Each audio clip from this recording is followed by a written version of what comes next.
Hello, everybody. This is Empowering Democracy. And I want to talk about two things tonight. First of all, whether U.S. aid to Israel, is illegal. And the other, longer subject, will be the emergence of another axis of resistance, this time an axis of resistance in Africa. So, let's get to it. I've got some folks here, but no one has said hello yet. So I don't know who has joined us, but I'm going to start off.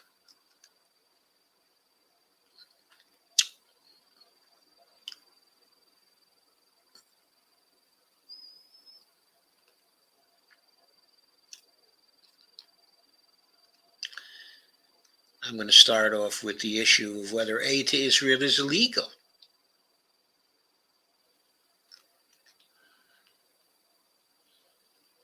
If I can find the piece.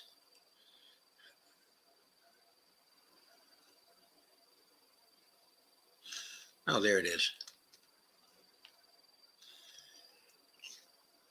This is from an article by James Bamford from The Nation on March 31st, 2024.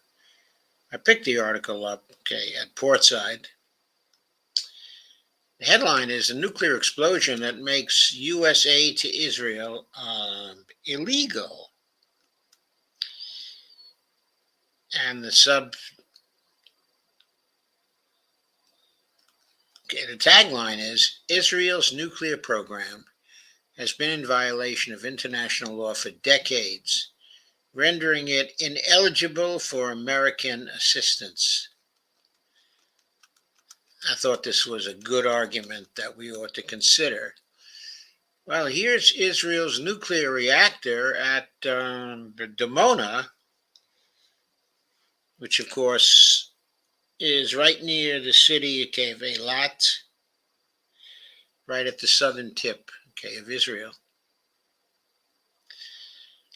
The researchers were startled as they looked up, saw the coal-black sky suddenly turning into a brilliant.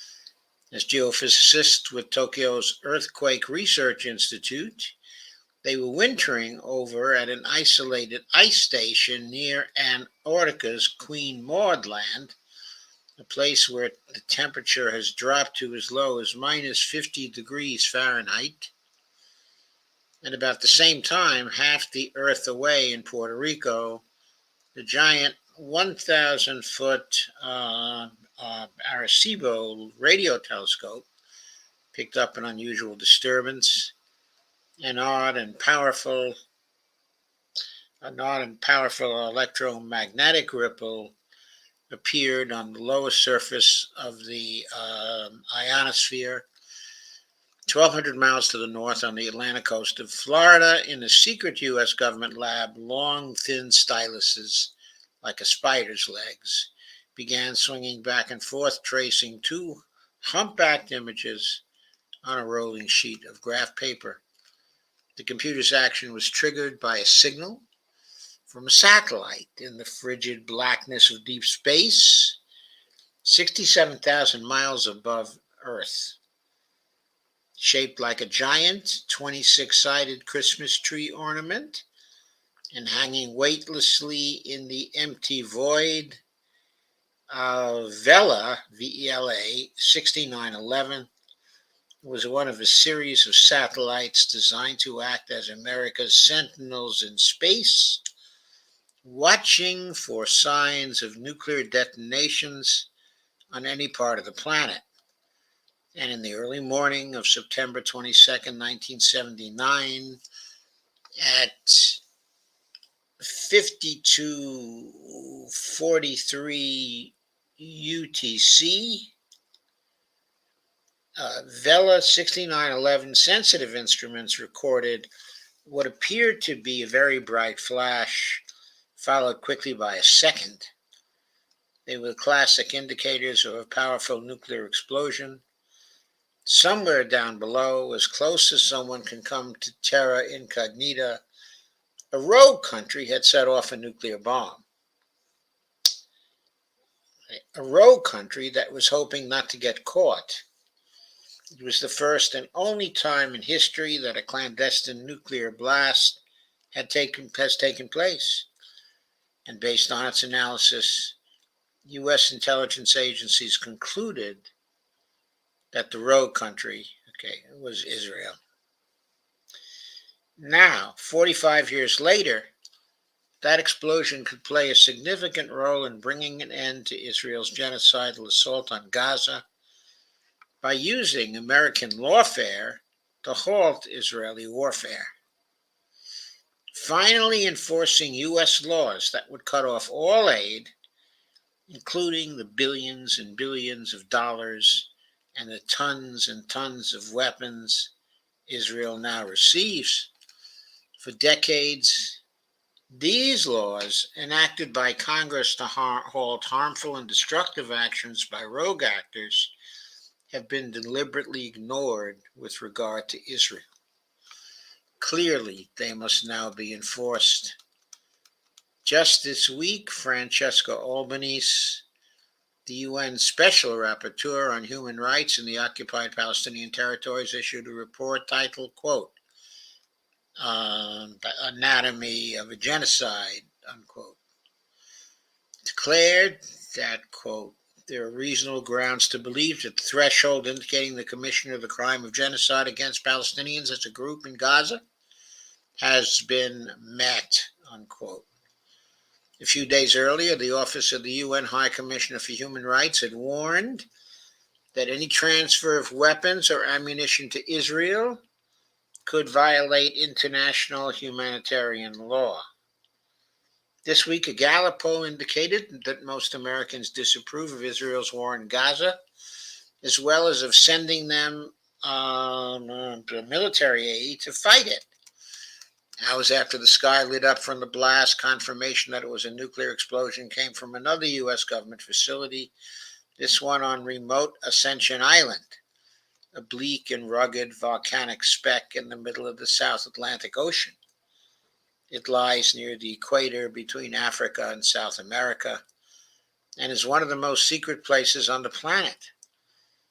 No one is allowed on the island without the approval of the U.S. and British governments. In addition to a massive British eavesdropping base that targets countries on both continents, the island is also home to an American facility that monitors all undersea activity throughout the Atlantic. And because at a certain depth, hydroacoustic signals travel through the water at about 5,000 feet per second, the sound of the massive blast was detected about 110 minutes after it took place. In the netherworld of U.S. intelligence, the rogue atomic explosion was shocking. The Jimmy Carter White House was quickly notified, and following a series of highly classified meetings, spy agencies became unanimous in their view. The intelligence community has high confidence after intense technical scrutiny, this is a quote, of satellite data, that a low-yield atmospheric nuclear explosion occurred in the early morning hours of September 22nd, unquote, said a secret, sensitive Department of State document. Okay. So attention, as a result, turned immediately to Israel. Its nuclear facility in the desert at Dimona had long since ceased to be a secret, and the question wasn't whether Israel could construct a nuclear weapon, but how many it had already built. However, while constructing them secretly inside a building is one thing, secretly testing them out in the open without getting caught is much more difficult.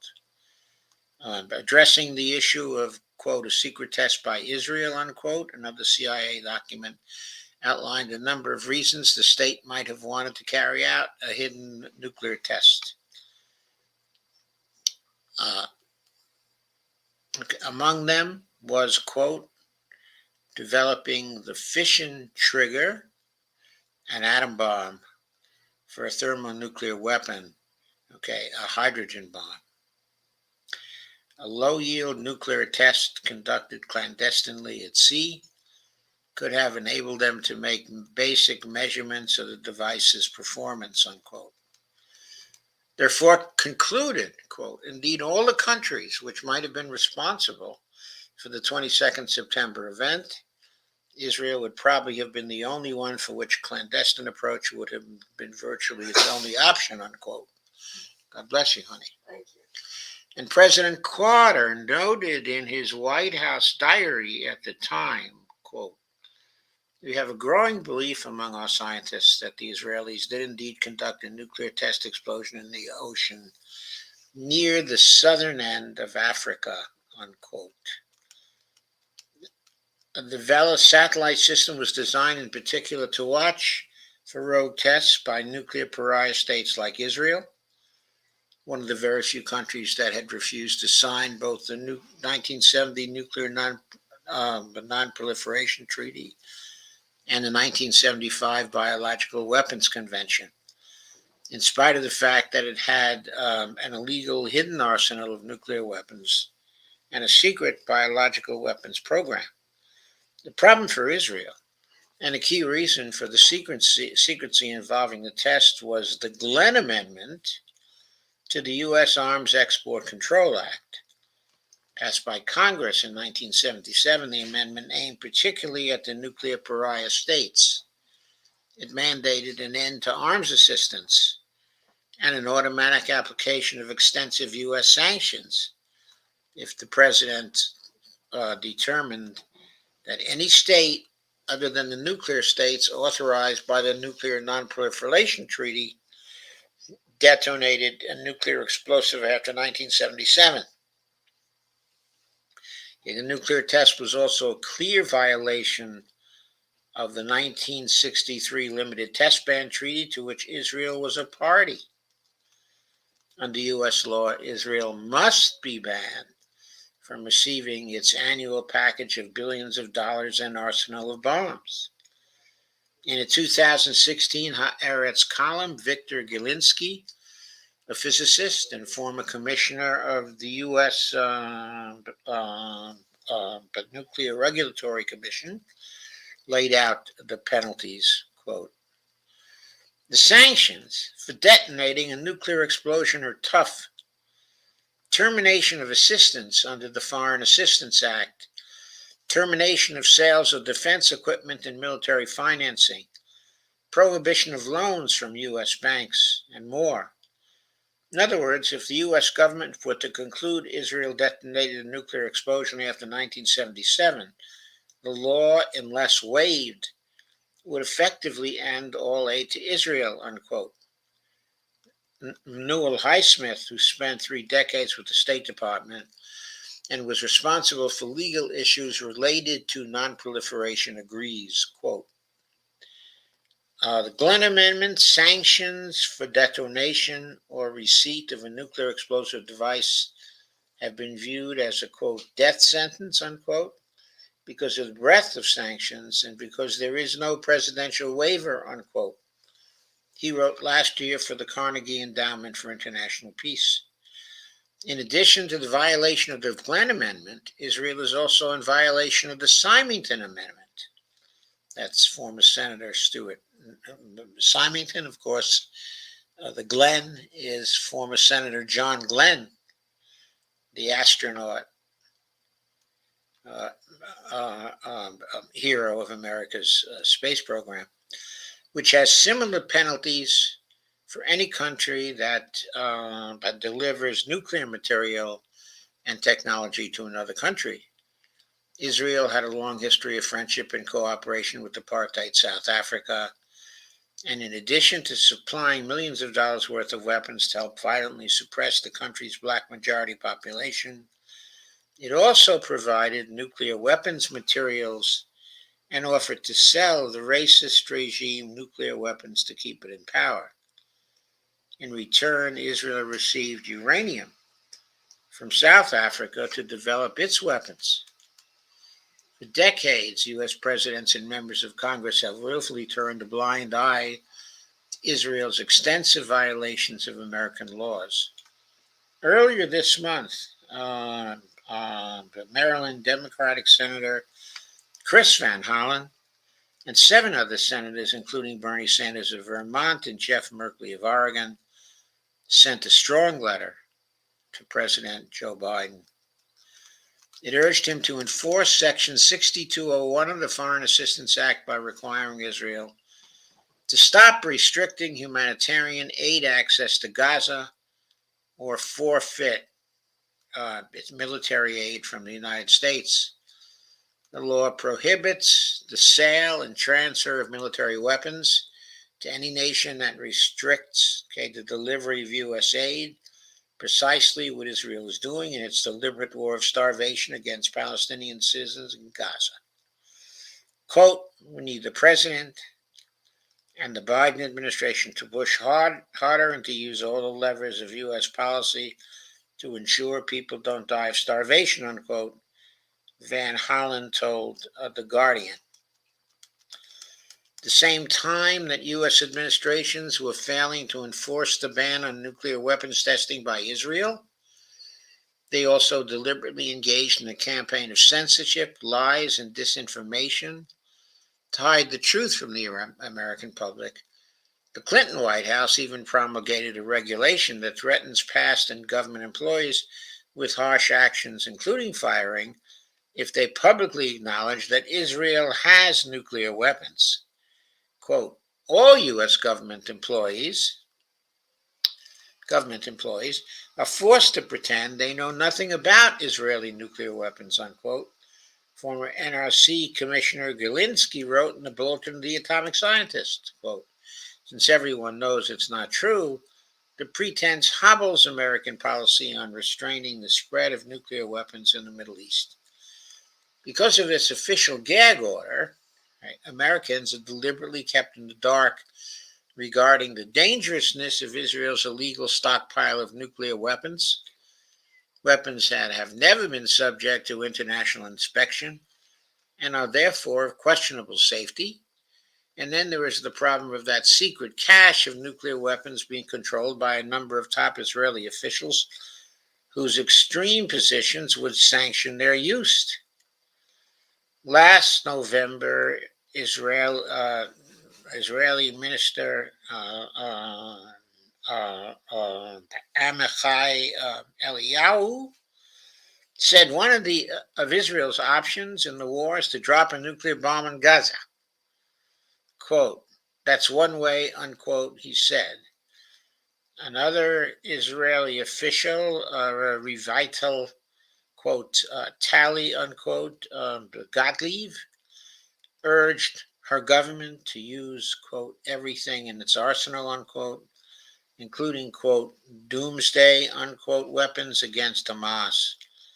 Who would have imagined that just as we have been worrying about Pakistani weapons falling into the hands of Islamic fanatics, we would come to the point where we have to fear Israel's nuclear weapons falling into the hands of Israeli fanatics, unquote, said Gilinski.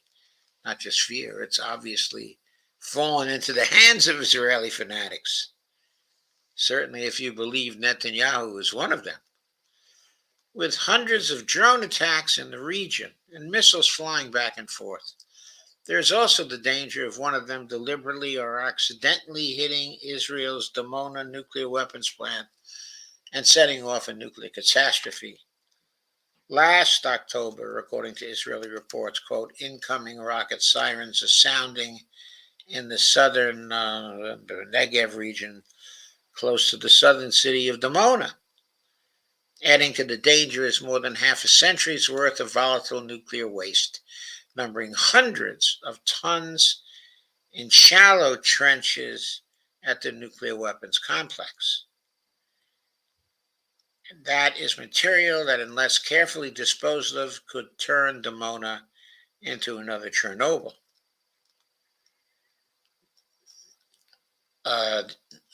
Americans are being deliberately lied to by their own government as to Israel's vast and deadly nuclear stockpile, largely built with nuclear materials stolen from the United States. For those on Capitol Hill and the White House, the incentive for keeping Israeli secret and thus allowing it to avoid the U.S. laws is money and power. Millions in campaign donations from wealthy pro-Israeli supporters and PACs, and power from lobbies like AIPAC. In 1979, rather than take any actions against Israel, President Carter, like those in the White House before and after him, did nothing. Carter has acknowledged this in years since, writing that the, quote, reluctance to criticize any policies of the Israeli government is because of the extraordinary lobbying efforts, unquote, of AIPAC. The strength of AIPAC is something CNN's Wolf Blitzer knows a great deal about. Before his gig with cable news, he was a top propagandist for AIPAC. There is, he noted, quote, a widely held attitude among Israeli officials that Israel can get away with the most outrageous things. There is a notion among many Israelis that their American counterparts are not too bright, that they can be, quote, handled, unquote. Unquote, that's a double unquote there. Vermont Senator Bernie Sanders apparently agrees, having repeatedly warned that Israel is violating both international and U.S. laws. Quote, to pretend that Israel is not violating international law or interfering with U.S. Humanitarian aid is absurd on its face, unquote, he said this week. Quote again, the State Department's position makes a mockery of U.S. law and assurances provided to Congress, unquote. Yeah, so what's new, right? Nevertheless, he concluded that, quote, relatively few Democrats are prepared to pull the trigger and say, quote, you know what? Hey, Mr. Netanyahu, you continue that, you're not getting another nickel in American aid, unquote. Why is that so? I guess it has a lot to do with AIPAC, unquote, said Bernie. Sanders then pointed his finger at the White House, quote, and it's a lot to do with the president, unquote, he said. Indeed, Joe Biden, during his time in the Senate, was the number one recipient in Congress of pro-Israel millions, which apparently put him at the top of Israel's list of, quote, not too bright American politicians, unquote, that can be, quote, handled, unquote, with bags of cash. While vice president in 2011, Biden gave an address to a group of fundraisers and supporters at the Yeshiva Beth Yehuda School in Detroit. Quote, I've raised more money from AIPAC than some of you have, unquote, he said to applause. Quote, you think I'm kidding, don't you, unquote, he added. I'm not, quote, unquote. To the White House and Congress, it's time to rip off the gag. Stop being, quote, handled, unquote. Reject the cash and enforce the law with Israel, including the Glenn and Symington amendments. If its leaders want to secretly explode nuclear weapons, sell nuclear materials to racist countries, violate treaties, commit war crimes, and engage in ethnic genocide, but then Americans' billions, bombs, and backing should not be making it possible, says Mr. Bamford, okay, James Bamford, and that was copyrighted by the Nation in 2024. So there it is. There's the case for the illegality of U.S. aid to Israel, and the context for the administration stopping that aid, okay, immediately. That aid is a violation of U.S. law, okay, and international law. And the president should be immediately stopping it. and you have the full context of that claim here, okay, in this article, it should not be a puzzle to you. It's just another case of a U.S. law not being enforced by this administration as well as by previous administrations going back to Jimmy Carter's time, okay, at least. Time to change, folks. Time to stop the genocide, okay, in Gaza. So, that was the first thing I wanted to discuss here, okay, tonight. I'm going to go into a few comments. Kay is here. Says hi all. Steve says hi, Kay and everybody. Hi, Steve. D is here. Hi, D. I'm surprised you're here. I thought you were taking the night off. But thank you for coming. Okay, in any case. It seemed to me that first article was just an open and shut case. There's no question about it. If Biden doesn't enforce that law, okay, against Israel, seems to me he'd be impeachable for not enforcing, an important law. Now, I don't know whether the Republicans want to impeach him anymore.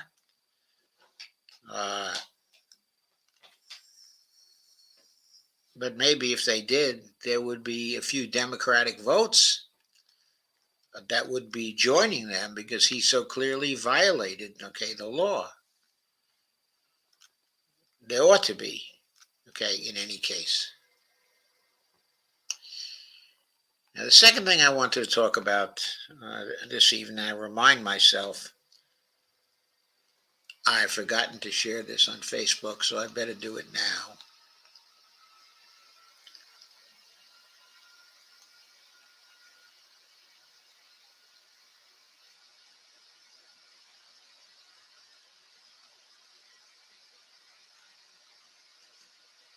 Maybe this will help attendance from Facebook folks.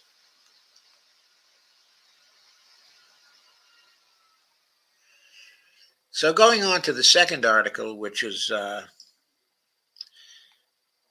probably more important because in spite of the exposure of aid to Israel, okay, is illegal by the first article, we have a situation here today, which is certainly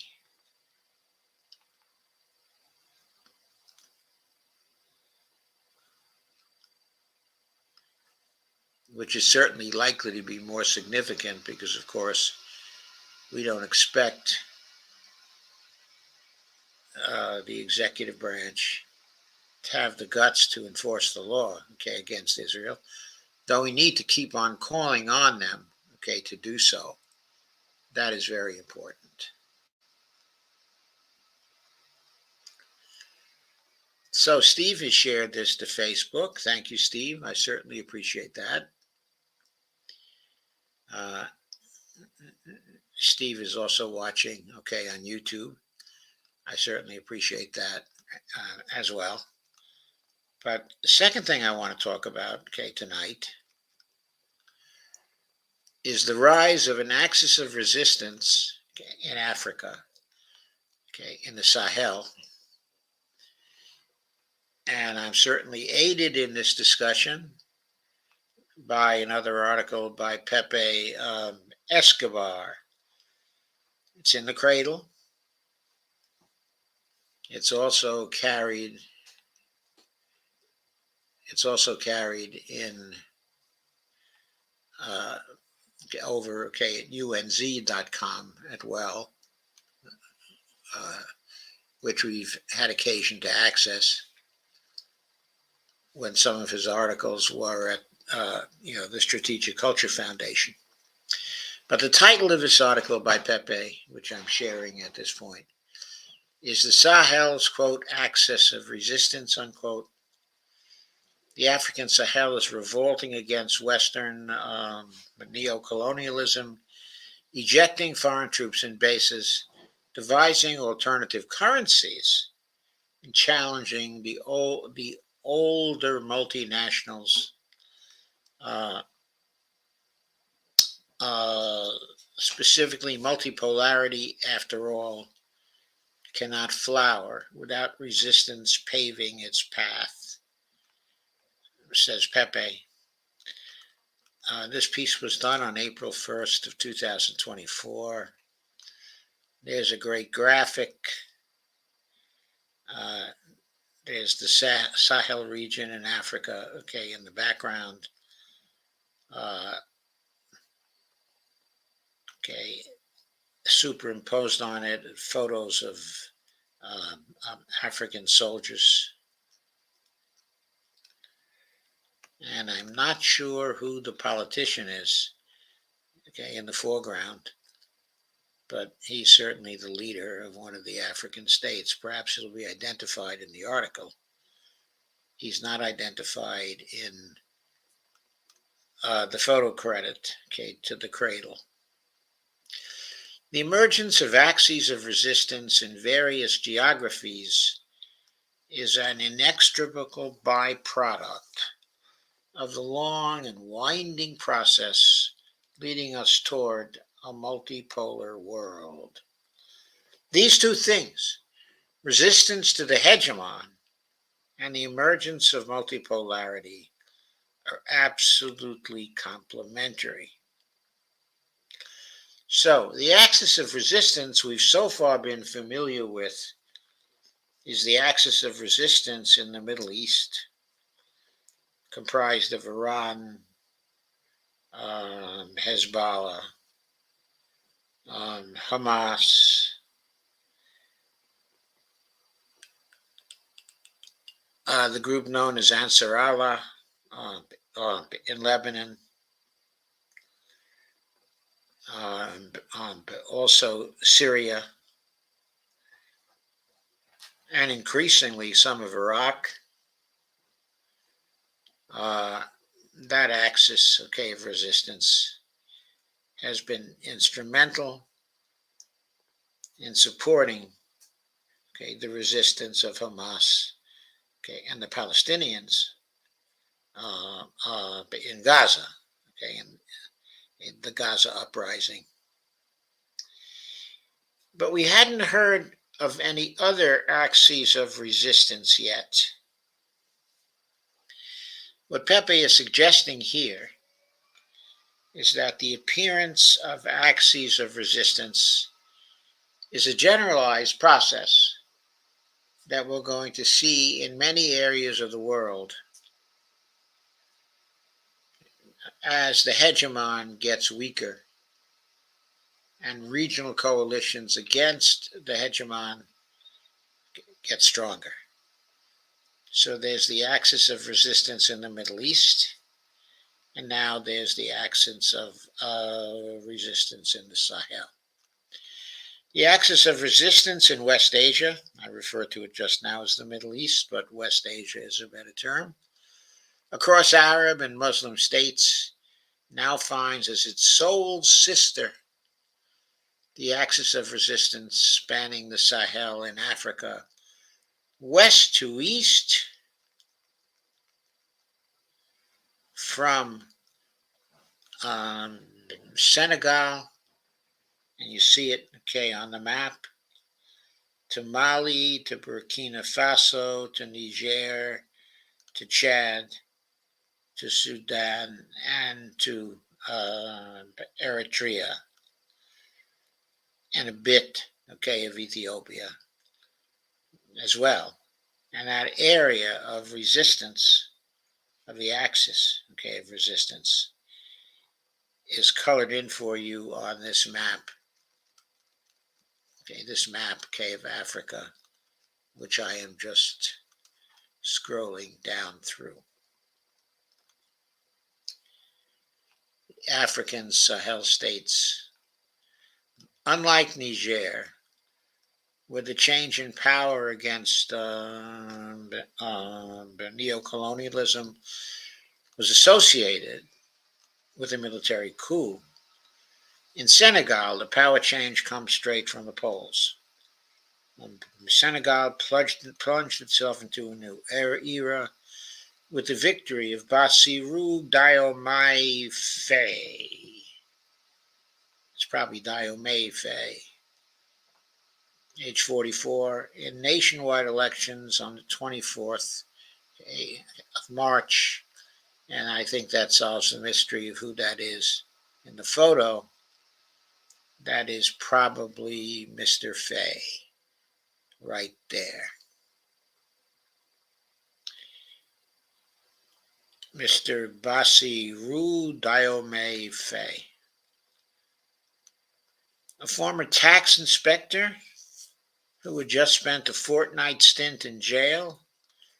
Faye emerged with the profile of an underdog Pan-African leader to turn the most stable democracy in Africa, quote unquote, under French puppet incumbent Macky Sall upside down. The incoming Senegalese president now joins Ibrahim Traore, 36, in Burkina Faso, Abiy Ahmed, 46, in Ethiopia, Andre Rajoelina, 48, in Madagascar.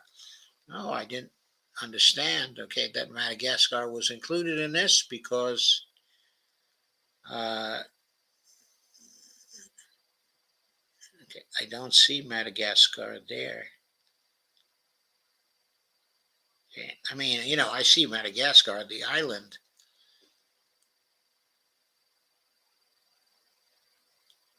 And nope, it's not indicated in the shading.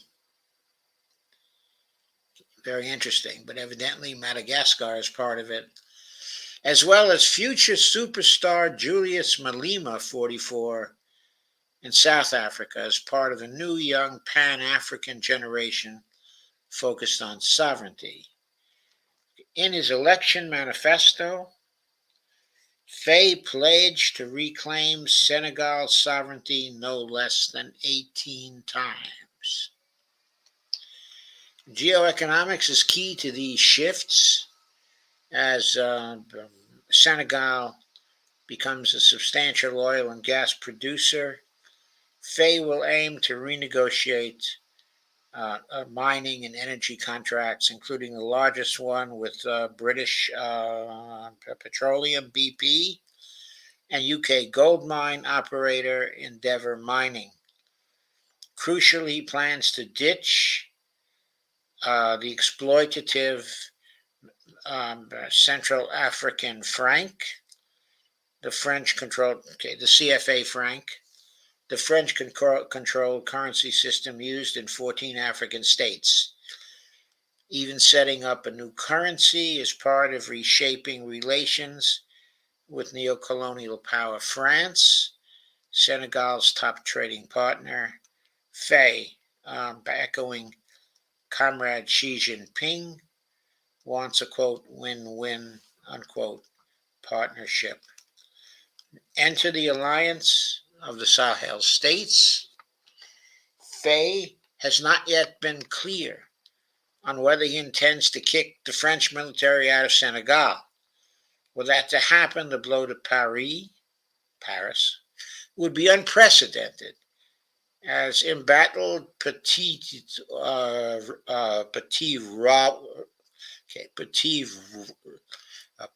Raoul. I'm sorry, I can't get the French pronunciation. Okay, Petit Raoul translates as the little king.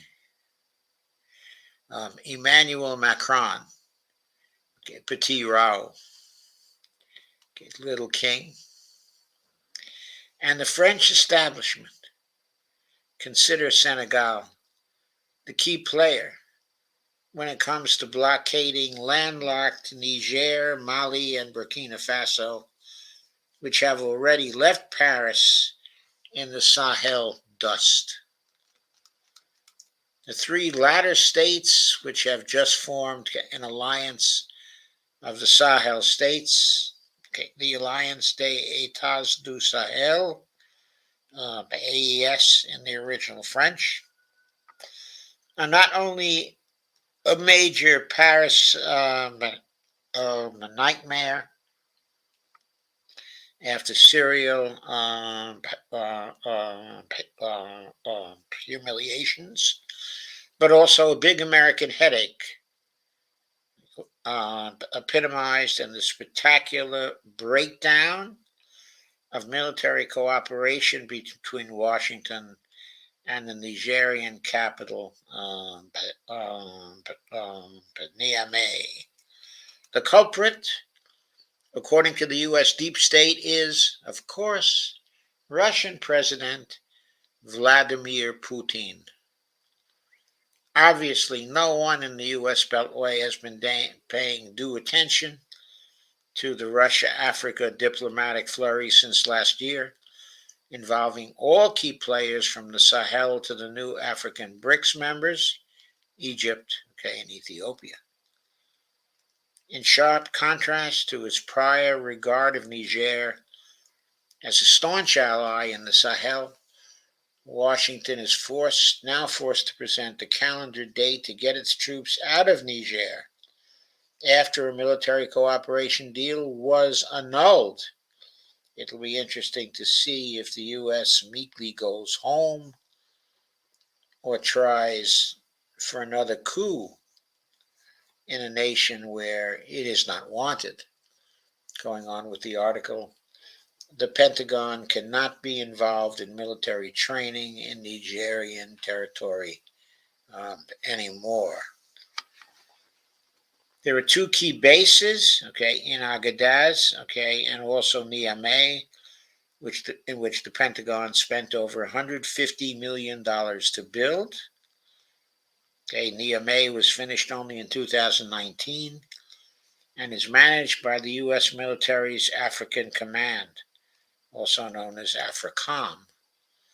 Operational objectives are predictably shrouded in mystery. The Niamey base is essentially an intel center, processing data collected by MQ-9 Reaper drones.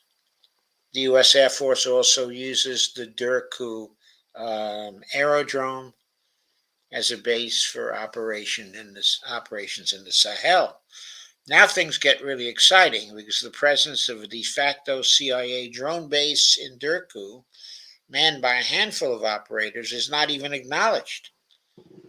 This dark base allows intel collection everywhere in Central Africa, from west to north.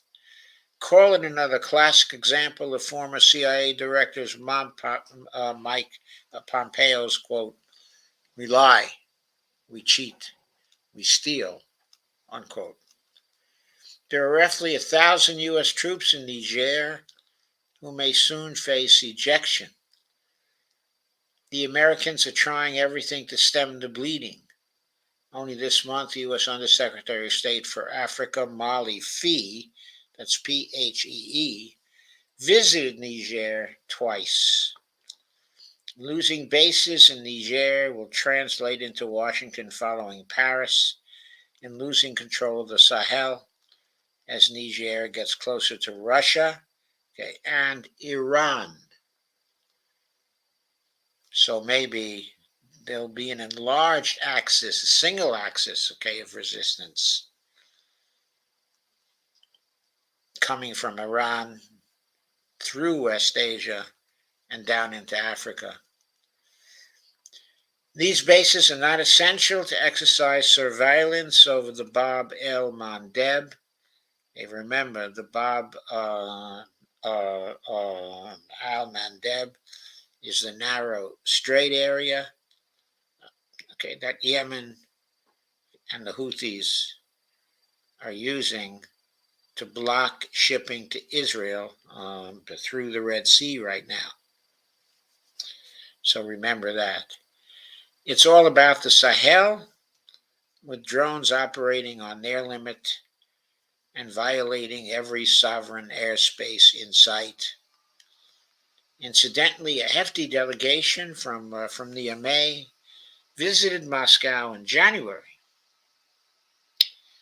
Then last week, Putin discussed security cooperation phone calls with Mali's interim president, Assimi Goita, and Niger's military junta president, uh, uh, I think his name is Abdurrahmane Tichiani, before talking to the Republic of Congo's president, Denis Nguesso. Whoa. Talking to a lot of African leaders there. The Ivory Coast, the empire turnaround. Pro-West puppet regimes are dwindling fast all across the African continent. The alliance of the Sahel states, specifically Mali, Burkina Faso, and Niger, may be the vanguard of an African axis of resistance, but there's more in the form of South Africa, Ethiopia, and Egypt as full BRICS members, not to mention serious candidates for the next wave of BRICS Plus, such as Algeria and also Nigeria, which, if you don't know, is easily the largest nation in Africa by population, coming in at something like 212 million or something like that. Similar size to Brazil. In fact, I think it's a few million more, than Brazil.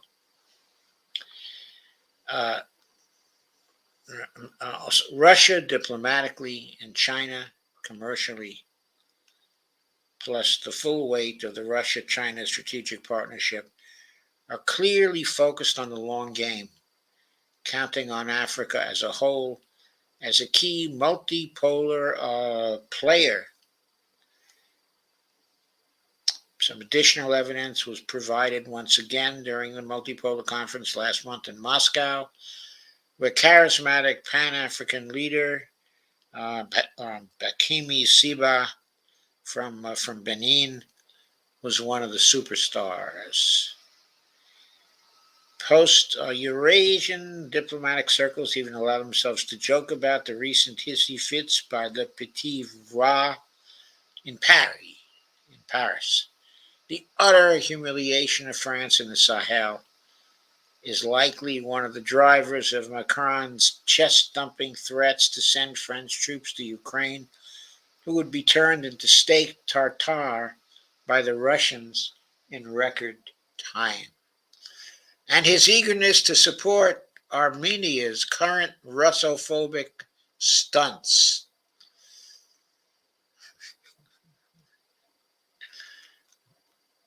I always marvel by the writing, of Pepe Escobar.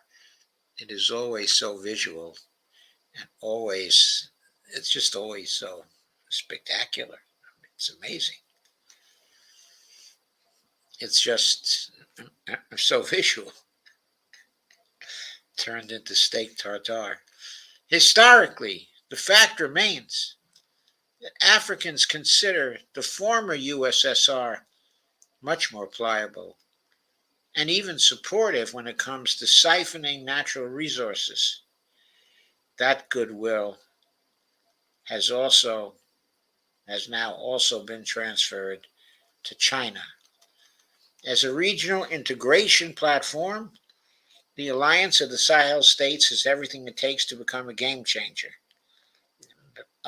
Senegal under Faye may eventually join, but Guinea already offers the geographical capacity to provide the alliance with credible maritime access. That will lead to the progressive extinction of the Western-controlled Nigeria-based ECOWAS, ECOWAS coalition. Yet never dismiss the hegemon's mighty tentacles. The Pentagon Master Plan does not entail abandoning Africa to a multipolar Russia, China, Iran sphere of influence. Yet no one across the Sahel's axis of resistance buys the U.S. quote terror threat unquote card anymore.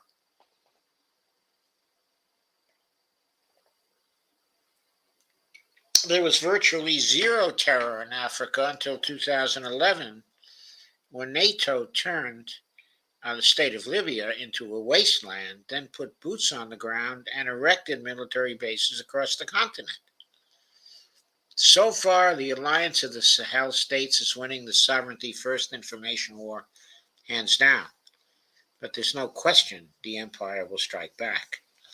After all, the whole game is tied to the Beltway's supreme paranoia of Russia taking over the Sahel and Central Africa, and to the Ivory Coast now that Senegal may be about to start flirting with the alliance of the Sahel states.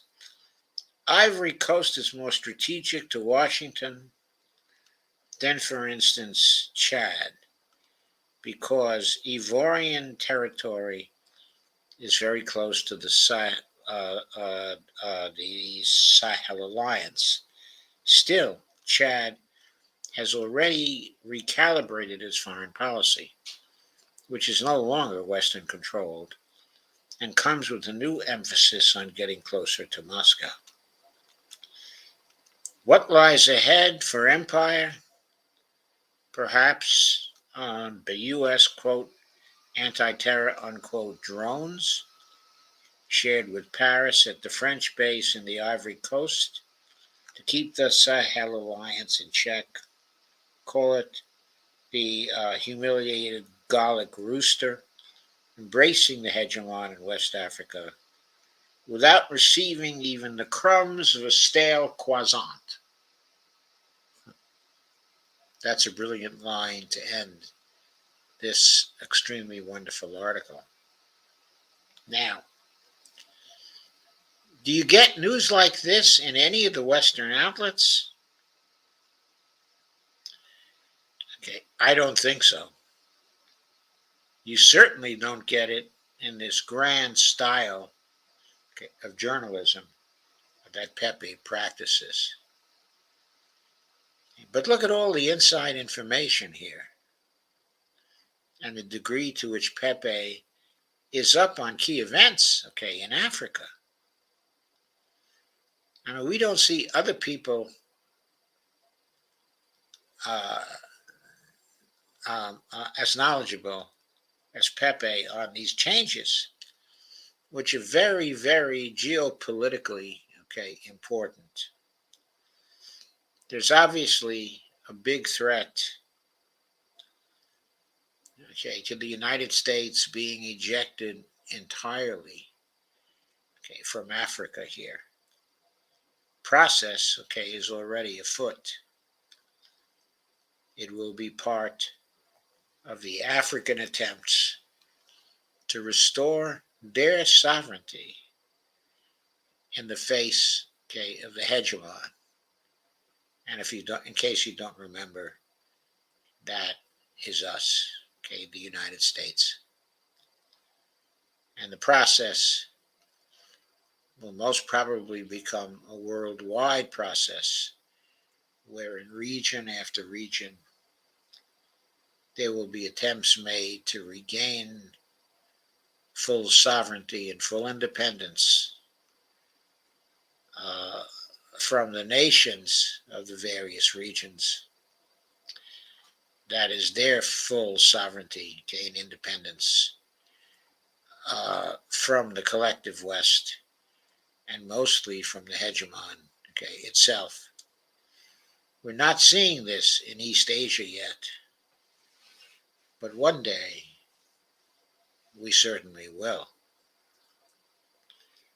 We're not seeing this, okay, in Latin America yet.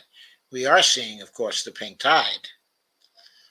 So some of this, okay, is going on there, but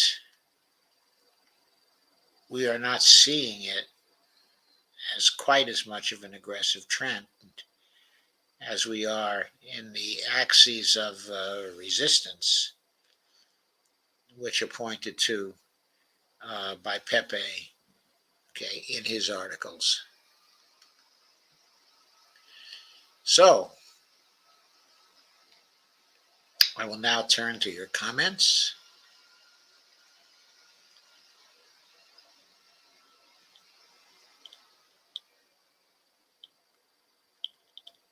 The comments actually are quite few thus far. I see that Andy Candy doesn't seem to have heard about this particular stream yet.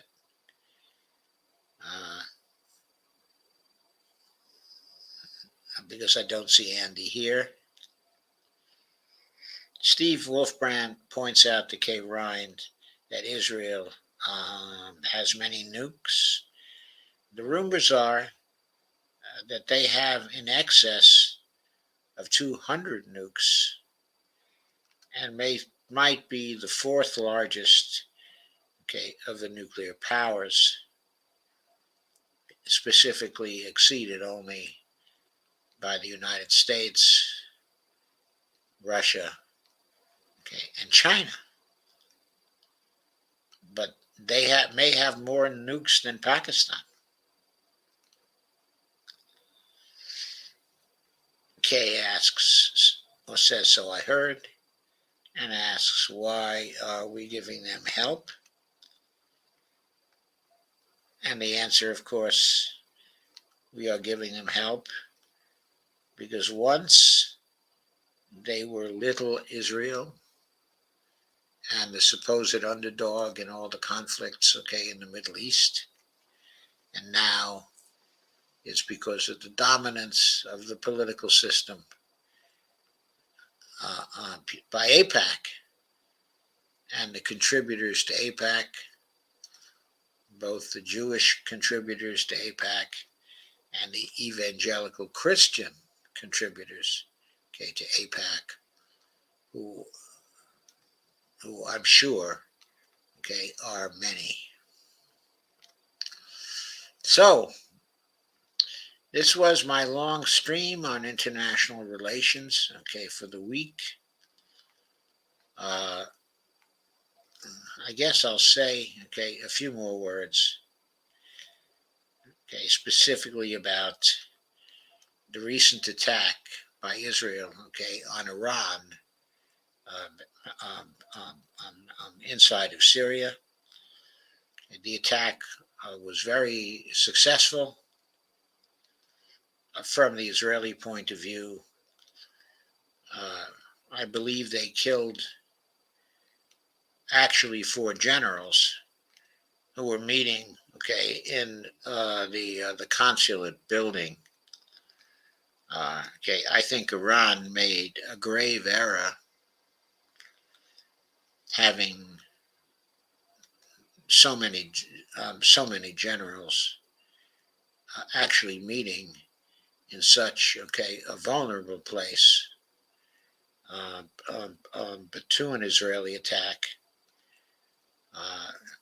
and evidently, okay, in a building, okay, where the Israeli spy network was very, very well established. And this was a mistake, okay, by Iran. And it was a costly mistake because even in terms of retaliation for this attack, which of course was illegal, based on, on international law, it was an illegal attack, okay, and a barbaric attack. But from, okay, a military point of view, it certainly hurt Iran, even in terms of their the capability to retaliate, okay, at this point, because their retaliation should involve, okay, the coordination, okay, of the 4 generals, okay, themselves. In other words, they were the leaders, okay, of attacks on Israel coming from that area. And so now the Iranians have to wait until their replacements actually take over and establish a network of communication. And that's very important for retaliation from the whole axis, okay, of resistance. So from a military point of view, okay, the Israeli attack was a key success, okay, by Israel. This was also pointed out by Scott Ritter in one of his appearances today. I forget which one. I watch so many of them that I lose track. But he looked at, okay, the attack, while of course emphasizing, okay, and acknowledging how illegal, okay, and immoral, okay, it was. He looked at it from a purely military point of view, okay, and he noted what a big success it was in the underground war, okay, that is taking place between Israel and the axis of resistance in West Asia. Uh, so Israel had a success. I suspect later on it will pay dearly for that success. The Iranians, of course, have stated it, and they have a way of making good on their threats. And they will feel obligated to do that over a period of time as soon as their military planning is once more in place.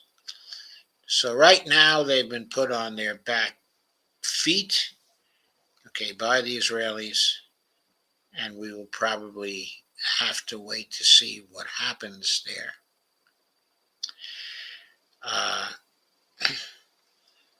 The Israelis are still planning their big invasion, okay, of Rafah. They haven't really started it yet. The way that overall war is going, it is marked by, yes, an embassy is considered home soil of the country itself. Yes, any embassy is. That's right. And any consulate is too. So, okay, in this case, okay, when we look at the state of the war in Gaza, okay, in general, it's estimated by Scott and others that between 85 and 90% of Hamas's capability still exists. That, okay, the Israelis have been able to disrupt only 10 to 15% of it. So that in spite of all the destruction of Gaza and all the people killed, and all the people who may be killed by the impending invasion, okay, of Rafah, that still Hamas will remain. And while they remain, and not just remaining and being passive, they're striking, okay, at Israel. They're striking at Israeli troops wherever they are, okay, in Gaza. And the Israeli losses, while secret, are reportedly very high, much higher than any other war they have had. So, the administration of Netanyahu is failing, okay, in its war aims here. And the attack, okay, the recent attack, okay, on Iran was in some measure, okay, a desperation attack, okay, and it was so, okay, because the Israelis felt they had to do something dramatic to try to prod the axis, okay, of resistance to angrily reply but in an extreme way that the Israelis hoped would pull the United States into the war. Of course, we're in the war now. We're certainly complicit, okay, in the genocide because we're supplying all the aid, which, as you now know, is definitely illegal according to U.S. law. But We are not bombing Iran, okay, right now. We are not participating in a wider sort of regional war there. And that's what the Israelis want, okay, from us. We have to expect they will make other attempts to pull us in as long as Netanyahu still remains the prime minister, okay, of Israel. And in that respect, I have a few other things to say. Evidently, just yesterday or early today, I'm not quite sure at the time because it was reported actually by Mahmoud OD. Uh, he reported in a video that I haven't had a chance to watch yet that uh, some of the demonstrators, okay, in Israel, having huge demonstrations once again, specifically against Netanyahu himself, and specifically involving an invasion of his residence, that these demonstrators have broken into his residence, violated the security, okay, of his residence. And it's a big, big issue, okay, in Israel right now, and a very decisive issue. The extremists are calling for the resignation of the chief of security, whose name is Ronan Bar. It's a very appropriate name for a chief of security. And of course, he was charged, okay, with the protection of Netanyahu's residence, and that failed. So internal conflict in Israel has started up again, and it's accelerating. And perhaps this is going to presage finally the fall, okay, of Netanyahu. We can only hope that this will be the case, and we can only hope that this will be the beginning of the end of the genocide, okay, in Gaza. One of the most horrific events, okay, of modern times, perhaps the most horrific event of the 21st century in international affairs, okay, as yet. And on that note, if there are no more comments, I will say goodnight for tonight. Tomorrow I will be moving once more to U.S. domestic affairs. I may be covering, okay, some Medicare for all. There are many, many things left to cover. I haven't really decided yet on exactly what I will cover for tomorrow night, but I assure you it will be a very, very good show. Thanks for attendance tonight. It was again heavier than usual, for which I am very grateful. Please do not forget to occasionally buy me a coffee. My buy me a coffee is scrolling across your bottom screen right now. Buymeacoffee.com, joe.firestone. Or if you like my streams, please do go to my Patreon account, which is at patreon.com/Joe_Firestone, which is also right on your screen, okay, at this point. Thank you all for coming. Kay says good night all. And so do I.